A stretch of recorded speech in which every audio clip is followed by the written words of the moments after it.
think so. Cinema Classics is sponsored by the Gateway Film Center and is produced by John DeSando and Johnny DiLoretto. Listen to shows online at WCBE.org. I'm Johnny DiLoretto.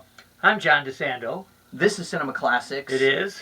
We have a lot of ground to cover, and I don't know how we're going to do it. I don't know. When you're talking about Denzel Washington. I know. We were just there, weren't we? Weren't we talking about him? I don't know. The top of the New York Times list. Oh, yeah. For actors. actors. A few weeks ago. Yeah, top 25 actors of this century. Right. He was in the top 5, actually. He was number 1. He was number 1. How about that? That's Who great. would have thought?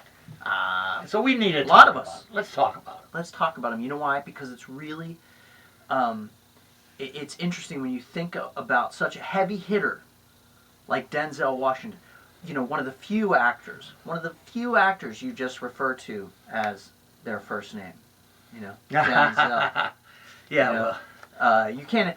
Even Meryl Streep, you don't just say Meryl. You say Meryl Streep, right? Or Streep. Well, let me go out and find somebody else named Denzel. Yeah, it's a unique name for sure. Not a lot of people named Meryl either. But my point is what I love about talking about him as such a heavy hitter is there are so few big Oscar swings. You know what I mean? Like prestige pictures. He's Glory, Malcolm X, a lot of distance between those two movies, and Fences. Well, there's just a few of the out of a huge filmography. Yeah, right. And he wins for 2 Oscars, one for Training Day, and the other for Fences, which is your point, I guess. 2 completely different. He won for Fences? I think so. Yeah. I don't know about Well, what's that. the second one? Tell me. I thought it was Glory, wasn't it? The supporting actor. Oh, supporting actor. could be. You better research this. How about? Jeez. You're gonna have to research it. Well, anyway, so Thank God for Google. After I cut that out, I'll just say, yes, I can't believe it. 2 Oscars. Yeah. And yet I would never have figured it. Yeah, he seems to do a lot of work in either. They actually, for the most part, there are a lot of like B-movie kind of thrillers, pot boilers. You know. Yeah. Even Training Day, which he won his Best Actor award for, is kind of just a dressed up B movie. Well, melodrama. I remember when he played Don Pedro in Much Ado About Nothing. Yeah. Which may have been his first Shakespeare. Mm-hmm. And it seemed odd to me at the time, though I thought he looked magnificent. Yeah. Against all the other white actors, and riding up in the Magnificent Seven style to the castle, and he at the head. It worked for me, and now I see he's doing the Tragedy of Macbeth, and I presume that he's awesome. Macbeth. I would. Who else are you going to cast him as? Lady Macbeth? Not going to happen. Of course he's Macbeth. I don't know. No. But anyway, so he's a kind of a rare bird for me. Yeah. He can fit anywhere. He can play Easy Rawlins in Devil with a Blue Dress, one of my favorite detectives. Yeah. And a kind of a shabby but very competent detective. Yeah. And so he's in this new movie on HBO, The Little Things. Have you seen it? Yes, of course. Yeah. What are your thoughts? My thoughts were I enjoyed it, but it wasn't great. Yeah. And I thought that he didn't walk through it, but he's got this world weary down. Yeah. You know, and he's with 2 he other. Still is eminently watchable. Oh, yes. What is the magic of what Denzel Washington does on screen? I knew you were going to ask that. Well, I gotta ask. I know it. So when we talk about great actor, we're also talking about great movie star when we talk about him. Yeah. I think he's as much movie star as he is actor. For sure. That rare combination. Right. If you took a look at Anthony Hopkins. Yeah. Now there's a true actor who isn't a movie star other than his Exactly. I got you. And it's almost the reverse with Denzel Washington. You know, with Robert De Niro, you can say something like, you know, he really operates in this vein of bottled rage, you know, and it's just variations on that sometimes. Yes.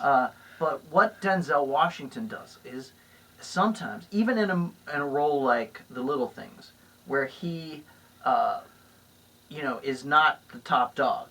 He's like the working guy. Yeah, right. He commands this sort of respect, and he has this kind of supreme competency about him. And playing against 2 Oscar winners. Right. I mean, how do you do that and still dominate?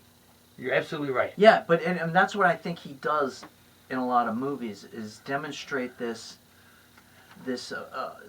competence and this kind of confidence, even when the odds are stacked against him, when the system is, working to sort of suppress him. Yes. He comes through. He gives us he gives us an example of how we might be, how we might find dignity in our everyday blue collar or working class lives. And he always plays an heroic role, even when he's down, for instance, in Flight, where he plays a pilot who drinks too much. Right. And perhaps then another kind of role, maybe the Oscar-winning Malcolm X. Mm-hmm. Do you think that's his other Oscar winner? I think maybe that is it. Finally got to it. That's figured it okay. What do we know? But anyway, he plays a leader even when he's not. Mm-hmm. Part of this, I think, has to come from his persona. I mean, he's a big guy. Yeah. His teeth are maybe just a little bit too white, but he's got a terrific smile. And well, like all great movie stars, he's imperfect, which captivates. Yes. His imperfections captivate. And he doesn't mind taking roles like The Equalizer. No, I love The Equalizer. No, I do, but it's not great stuff. No, right? That's what I'm saying. That's what I said at the outset. I know. He's kind of, in some ways, he's like Gene Hackman, and Gene Hackman, they starred together in Crimson Tide, and it's like Gene Hackman kind of quietly retired, and now Denzel has taken that mantle of these character roles, elevating pulpier material. Yeah. I feel like, I don't think it's a stretch to say we are going to see his best work. Well, it's so interesting. That's why you're such a great partner, because without knowing it, the number one actor whom he admired was Gene Hackman. Look at that. But See the what other I'm two, the best ones he worked with, Angelina Jolie What? and Dakota Fanning. What are you talking about? He's the most talented actors he ever worked with. Who are those guys? So it just. Hey, look, who are we to question the wisdom of Denzel Washington? I think Gene Hackman was a good choice. Yeah. Okay, Okay, that's good. I And think that's it. oh, is that it? Yeah, we're way over so.